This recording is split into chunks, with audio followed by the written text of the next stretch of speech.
इस वक्त जंग के अंदर क्या चल रहा है। ईरान जो उनके दुश्मन हैं उनको इस वक्त थका कर मार रहे हैं। वो लोग जिन्होंने ईरान को अंडर एस्टिमेट कर लिया था, इस वक्त वो इस जंग से राह फरार इख्तियार करने की कोशिश कर रहे हैं। इसराइल और अमेरिका, उन्होंने जंग शुरू तो कर ली है लेकिन खत्म करना वो जंग उनके इख्तियार में रहा नहीं। ईरान ने कहा था कि जंग शुरू तो आप करेंगे लेकिन खत्म कब, कैसे, कहां और क्यों करनी है वो हमने डिसाइड करनी है। और अमेरिका के अंदर रजीम चेंज करने की बात चल रही है। अस्सलाम वालेकुम नाज़रीन, आप देख रहे हैं पब्लिक डिजिटल और मैं हूं वली डार। बात करेंगे Iran versus America and Israel जंग के हवाले से। इस वक्त जंग के अंदर क्या चल रहा है, क्या एक्चुअल सिचुएशन है ग्राउंड लेवल पर। बहुत सारी डिफरेंट तरह की रिपोर्टिंग आप देख रहे होंगे।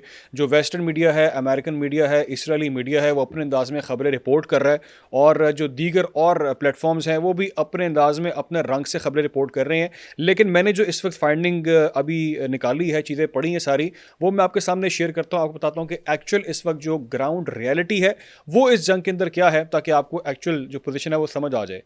मामला नाज़रीन ये है कि ईरान अपने जो उनके दुश्मन हैं उनको इस वक्त थका कर मार रहा है। आप अंदाज़ा लगाएं कि वो लोग जिन्होंने ईरान को अंडर एस्टिमेट कर लिया था, गलत कैलकुलेट कर लिया था, इस वक्त वो इस जंग से राह फरार इख्तियार करने की कोशिश कर रहे हैं। ये मैं नहीं कह रहा, मेरे सामने इस वक्त एक बड़ी मुस्तनद इदारे की रिपोर्ट मौजूद है। वो रिपोर्ट मैं आपको बताऊंगा, फैसला उसके बाद आपने खुद करना है कि किस तरह से ईरान ने लॉन्ग टर्म एक वॉर का प्लान किया जिसके तहत वो अब भी इस पर चल रहा है। लेकिन जो उसके दुश्मन हैं, ईरान के दुश्मन है इसराइल और अमेरिका, किस तरह से उन्होंने जंग शुरू तो कर ली है लेकिन ख़त्म करना वो जंग उनके इख्तियार में रहा नहीं। क्योंकि ईरान ने कहा था कि जंग शुरू तो आप करेंगे लेकिन ख़त्म कब, कैसे, कहां और क्यों करनी है वो हमने डिसाइड करनी है और किन शराइत पर हमने जंग ख़त्म करनी है ये हम पे छोड़ दें। अब हुआ ये नाज़रीन कि जो वहाँ की रजीम चेंज करने की बातें चल रही थी, आपने सुना होगा, कहा जा रहा था कि जी ईरान के अंदर हमने रजीम चेंज कर देनी है, वहाँ पर जो खामनाई है उससे लोग खुश नहीं हैं, ये है वो है। लेकिन एक्चुअल नाज़रीन जो बात है वो ये है कि अब अमेरिका के अंदर रजीम चेंज करने की बात चल रही है। डोनाल्ड ट्रंप के जो है ना, कहते हैं ना, उल्टी गिनती शुरू हो गई है। इस वक्त वो बात की जा रही है क्योंकि डोनाल्ड ट्रंप ने इसराइल का साथ दिया और इसराइल के साथ देने के बाद जो उसके कॉन्सिक्वेंसेज हैं वो बहुत ज़्यादा हैं। मेरे सामने इस वक्त एक रिपोर्ट मौजूद है, आलमी जरीदा है फाइनेंशियल टाइम्स, उनकी रिपोर्ट सामने आ चुकी है और उसमें उन्होंने होशरुबा किस्म की इंकशाफात की हैं। बहुत सारे हकायक उन्होंने खुल के बयान कर दिए हैं, ना चाहते हुए भी उन्होंने बयान कर दिए हैं, क्योंकि ये चीज़ें ज़्यादा देर जो है ना वो रुक नहीं सकती, वो सामने आनी ही आनी है। क्योंकि अमेरिका ख़ुद को रिवाइव करना चाहता है, चोट बहुत गहरी है, इसराइल को भी चोट बहुत ज़्यादा लगी है और वो भी ख़ुद को रिवाइव करने के लिए टाइम गेन करना चाह रहा है। आप समझते हैं कि जब आपकी बुलेट्स ख़त्म हो जाती हैं तो आपको उसको रीफ़िल करने के लिए थोड़ा सा टाइम चाहिए होता है। इस वक्त जो है ईरान उनको टाइम नहीं दे रहा। अच्छा, ऑपरेशन एपिक फ्यूरी, जिसको डोनाल्ड ट्रंप ना चाहते हुए भी सेलिब्रेट करने की कोशिश कर रहे थे, आए सामने खिताब किया और उस खिताब के अंदर उनकी बॉडी जो लैंग्वेज थी वो उनकी अल्फाज का साथ नहीं दे रही थी। उन्होंने बड़ी कोशिश की और आके कहा जी कि अपने चंद लोगों के सामने कि जी हमने ऑपरेशन एपिक फ्यूरी जो है उसमें बड़ी कामयाबियां हासिल कर ली हैं, ये है वो है, बहुत कुछ कहा उन्होंने। लेकिन उनके जो थे ना तासुरात, वो उनको सपोर्ट नहीं कर रहे थे क्योंकि जो एपिक फ्यूरी है वो इस वक्त अमेरिका को भारी पड़ना शुरू हो गया है, उनके गले की हड्डी बन चुका है। नाज़रीन, होता यह है कि आलमी जरीदा फाइनेंशियल टाइम्स एक रिपोर्ट जारी करता है और उस रिपोर्ट के अंदर वो बताता है कि अमेरिका के पास ईरान जंग के हवाले से जो स्टॉक था, जो ज़ख़ीरा था हथियारों का, जो मिसाइल्स का था, जो उसने प्लान किया था, उसमें अब खासी कमी आना शुरू हो गई है। वो उससे एग्जॉस्ट हो चुके हैं। इनकी कैलकुलेशन गलत थी। इनका अंदाज़ा था कि हम जी इतने परसेंट जब हथियार अपने यूज़ कर लेंगे, इतने मिसाइल्स यूज़ कर लेंगे तो उसके बाद होगा ये कि रिजल्ट्स आने शुरू हो जाएंगे, जो ईरान है वो घुटने टेकना शुरू कर देगा और हमें मज़ीद इतने स्टॉक की ज़रूरत नहीं पड़ेगी, हम चंद ही स्टॉक के अंदर जो है ना वो फ़ैसला कर लेंगे।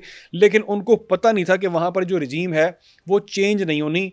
उनका ख्याल था वहाँ पे लोग सड़कों पे आ जाएंगे और खुशी मनाएंगे, जी हमने ख़ामनई की जो शहादत हुई है, हम वहाँ पे आज़ादी मिल गई है। लेकिन ऐसा कुछ नहीं हुआ। वहाँ पे जो रजीम थी वो एक और रजीम से चेंज हो गई, यानी कि ख़ामनई की जगह उनके बेटे ख़ामनई ही वहाँ पर इस वक्त विराजमान है।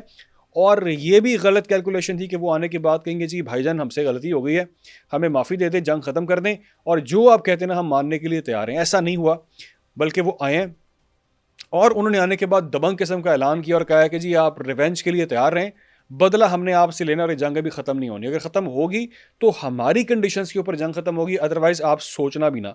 अब ये वो स्टेटमेंट था जिसके बाद इस वक्त जो है तमाम तर हलकों के अंदर खलबली मच गई है। ये बयान जो है ना उन पे कहर बनकर, अज़ाब बनकर टूटा है और जो सेहूनी है वो इस वक्त खासे खौफ में मुब्तला है, बंकरों में दबे हुए हैं, क्योंकि उन्हें पता है कि वादा सादिक जो ऑपरेशन है वो चल रहा है और ज़ोरों शोर से अब और भी भारी अंदाज में चलेगा और दुश्मन जो हमारा है वो हम पर हावी हो चुका है। इसमें ये भी लिखते हैं वो कि जो टोमाहॉक मिसाइल्स हैं, जो कि महंगे तरीन मिसाइल्स हैं, उनका जो स्टॉक है वो बड़ी तेज़ी के साथ ख़त्म हुआ है। ये इस पर जो अमेरिका के कंसर्न्ड लोग हैं, जो हुकाम हैं, वो ख़ासे कंसर्न्ड हैं, वो इस चीज़ से खुश नहीं हैं। डोनाल्ड ट्रंप जो कर रहे हैं, जिस अंदाज में उन्होंने अपना एक महाज खड़ा किया है, उससे अमेरिका को लॉस क्या हो रहा है, वो उस पर कंसर्न्ड और कह रहे हैं कि ऐसा नहीं होना चाहिए था। साथ में वो लिखते हैं जी कि $50 अरब फंडिंग हमें रिक्वायर्ड है इस जंग को मजीद चलाने के लिए। अब $50 अरब की फंडिंग बहुत ज़्यादा है। इस जंग को मेरा ख्याल है गालिबन 2 हफ्ते हो चुके हैं और इस 2 हफ्तों के अंदर इतना बड़ा डैमेज अमेरिका को पहुंचा है कि उनको मजीद $50 अरब के फंड्स रिक्वायर्ड हैं और कांग्रेस के अंदर डेफिनेटली इसका क्लैश होगा। एक वहाँ पर एक नया महाज खड़ा होगा। मुखालिफत का सामना करना पड़ेगा डोनाल्ड ट्रंप की पार्टी को, क्योंकि ये जंग जो है ये किसी के भी मफाद में नहीं है। ये मफाद में बल्कि क्या, बल्कि इसके अगेंस्ट वहाँ पर इस वक्त प्रोटेस्ट चल रहे हैं। लोग कह रहे हैं आपने गलत किया कि आपने एक जंग छिड़ी और जो जंग आपका जो मुखालिफ है वो करना भी नहीं चाह रहा था, फिर भी आप जानबूझकर इसराइल की खातिर उस जंग के अंदर कूद गए हैं, तो दिस इज़ नॉट एक्सेप्टेबल। ये वहाँ पर इस वक्त जो है नारा चल रहा है। ईरान सरेंडर करने को बिल्कुल तैयार नहीं है, बल्कि पहले से ज़्यादा अग्रेसिव हो गया है, मुत्तहिद हो गया। उसकी मैं आपको आगे जाके भी मज़ीद डिटेल्स बताता हूँ, आपको पता चलेगा कि ईरान किस तरह से इस जंग के लिए प्रिपेयर था। अच्छा जी, अब वेपन्स का जो स्टॉक था वो रिक्वायर्ड था अमेरिका को इस जंग को मज़ीद चलाने के लिए। तो इस रिपोर्ट में लिखा ये है कि मज़ीद टाइम अमेरिका चाहता है कि उसको मिल जाए, ताकि जो वेपन्स की क्रिएशन है, जो तैयार होने हैं ये जदीद वेपन्स, उसके लिए कुछ टाइम रिक्वायर्ड होता है। जैसे कि मैंने आपको कहा कि बुलेट्स जब आपने डालनी है गन में, तो बुलेट्स आपको कहीं से खरीदनी है, चाहिए। अब ये स्टॉक रेडी करने के लिए इनको टाइम रिक्वायर्ड है और ईरान के पास जो ज़ख़ीरा है वो अनलिमिटेड है, जिसके बारे में इनके पास कोई इंफॉर्मेशन तक नहीं है। पहाड़ों के अंदर, सुरंगों के अंदर जो वीडियोज़ आ रही हैं, वो वहाँ पर उनके पास समझ लें आपके समुंदर है, बिल्कुल ज़ख़ीरा है उनके पास, ढेर सारा उनके पास वेपन्स का ज़ख़ीरा है। जदीद मिसाइल उनके पास वहाँ से हैं, उनके पास टैंक्स हैं, उनके पास शिप्स हैं अंडरग्राउंड, बहुत सारी चीज़ें उन्होंने वहाँ पर स्टॉक करके रखी हैं। और अभी तो वो बहुत सारा स्टॉक मंजर यहाँ पर लेके भी नहीं आ रहे। अभी तो वो समझ लें आपके प्लान ए के साथ चल रहे हैं।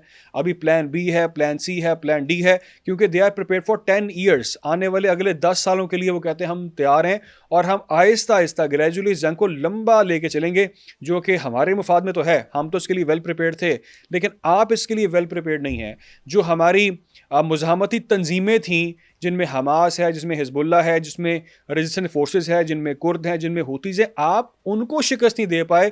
तो हम सवाल आपसे ये करते हैं कि आप हमें किस तरह से शिकस्त देंगे। अब तो हम खुद मैदान में खुल के आ गए हैं, तो अब तो आपका हमारा डायरेक्ट मुकाबला पड़ चुका है। तो अब तो आपको इसमें जो है ना वो कोई चक्कर नहीं है कि हम आपको जो है ना वो इसमें माफ़ी देंगे। अपनी मर्जी से हमने इस जंग को लेकर चलना है। अच्छा जी, लेटेस्ट अपडेट मैंने आपको बताया कि ईरान का जो ऑपरेशन चल रहा है ज़ोरों शोर से चल रहा है। वादा सादिक 4 ऑपरेशन जारी है, जिसकी आपने शायद न्यूज़ भी सुनी हो कि 44वीं लहर उसका गुज़िस्ता रोज़ जो है वो आगाज़ किया गया था।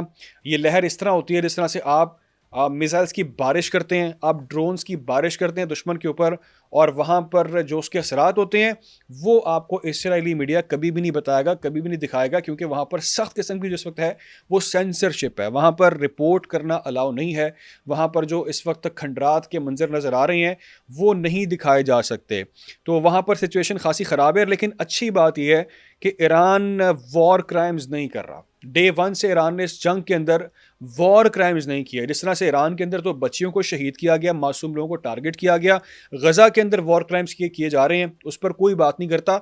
लेकिन हाँ, ईरान ने जवाब के अंदर क्या किया कि ईरान ने जो मिसाइल दागे हैं वो अमरीकी अड्डों पे दागे हैं। वो तल अवीव के अंदर जो दिफाई तनसीबात हैं उसको टारगेट किया गया है, जो मिलिट्री बेसिस हैं उसको टारगेट किया जा रहा है, जो अब्राहम लिंकन है उसको टारगेट किया जा रहा है, जो जहाज़ हैं उसको टारगेट किया जा रहा है।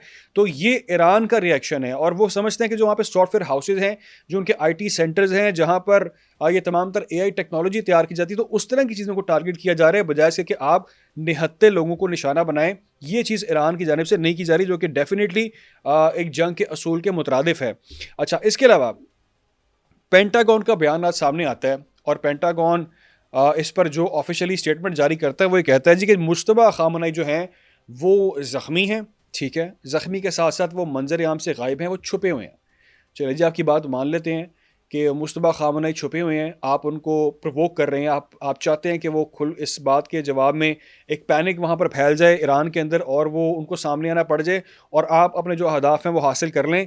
तो ऐसा तो होगा नहीं, क्योंकि सवाल लोग आपसे कर रहे हैं कि चलिए मुश्तबा खामनेई अगर छुपे हुए हैं तो उनकी ऑडियो सामने आ रही हैं, उनके बयानात सामने आ रहे हैं, लेकिन नेतन्याहू कहाँ पे है? वो जिसने जंग का आगाज़ किया, वो जिसने जंग मुसल्लत कर दी मासूम लोगों के ऊपर, वो खुद का छुपा बैठा है, वो किस बंकर के अंदर है? क्या वो मुल्क के अंदर है भी कि नहीं है? या क्या उसको हलाक कर दिया गया हुआ है? या वो मुल्क छोड़ के भाग चुका हुआ है? या किसी बंकर में वो दबक कर बैठा है? वो खुद कहाँ पे है? तो लोग तो ये सवाल कर रहे हैं। आप अमेरिका को चाहिए कि आप पहले अपने कज़न से पूछें, जो आपका सियासी कज़न है नेतन्याहू, आप उससे पूछें, भाई तुम खुद कहाँ पे हो? तुम इस जंग को लीड क्यों नहीं कर रहे? मैं आपको अगर बताऊं तो आप आज के विजुअल्स देख सकते हैं, आज की वीडियोस आप देख सकते हैं, जिसमें ईरान की टॉप लीडरशिप इतने बड़े खतरे के बावजूद मिसाइल्स दागे जा रहे हैं। वहां पर उनके वजीर खारजा अल कुद्स की रैली के अंदर मौजूद थे, अब्बास इराक्ची। वहां पर ईरानी प्रेसिडेंट मसूद पज़ेश्कियान अवाम के अंदर खड़े थे। ये होते हैं लीडर्स जो कि खतरात के बावजूद, और उस वीडियो के अंदर मिसाइल्स गिर रहे हैं, वहां पर लोग भाग नहीं रहे। वहाँ पर एक कैजुअल्टी भी रिपोर्ट होती है, एक शहादत होती है, उसके बाद भी वहाँ पर पैनिक नहीं फैलता, लेकिन वहाँ पर जज्बा था। जज्बा किस बात का था? कि हम डरते नहीं हैं, हम भागते नहीं हैं, हम दबकते नहीं हैं, बल्कि हम आपको भरपूर जवाब देंगे। और इस जंग के अंदर हम तमाम तर खौफ जो है उसको पीछे छोड़ के आ गए हैं। खौफ के बुत तोड़ के हम जो है ना जंग के अंदर कूद पड़े हैं और आपका मुकाबला करने के लिए तैयार हैं। तो ये मनाजिर दिल दहला देने वाले मनाजिर थे। लोग इसको देख के खासे शौक थे कि किस तरह से इतनी बहादुर कौम है ये ईरानियों की, जो कि लाखों की तादाद में आज उन्होंने जो है वो कुद्स रैली में शिरकत की, और हर शहर के अंदर वहाँ पर लोग सड़कों पे थे लाखों की तादाद में मौजूद। उनको पता था कि जंग का माहौल है, ऊपर से मिसाइल्स गिर रहे हैं आके, लेकिन देवर नॉट स्केर्ड ऑफ दैट। लेकिन दूसरी जानिब जो इसराइली हैं वो किस तरह से गायब हैं, छुपे हुए हैं बंकरों के अंदर। और अगर आप देखें जो रिपोर्टिंग की जा रही है, ये तमाम तर वीडियोस खासी गर्दिश कर रही हैं कि जो ईरानियन रिपोर्टर्स हैं वो खड़े हैं, वहाँ पर अटैक्स हो रहे हैं, लेकिन उसके बावजूद भी वो अपने माइक को छोड़कर, अपने काम को छोड़कर वहाँ से भाग नहीं रहे छुप के।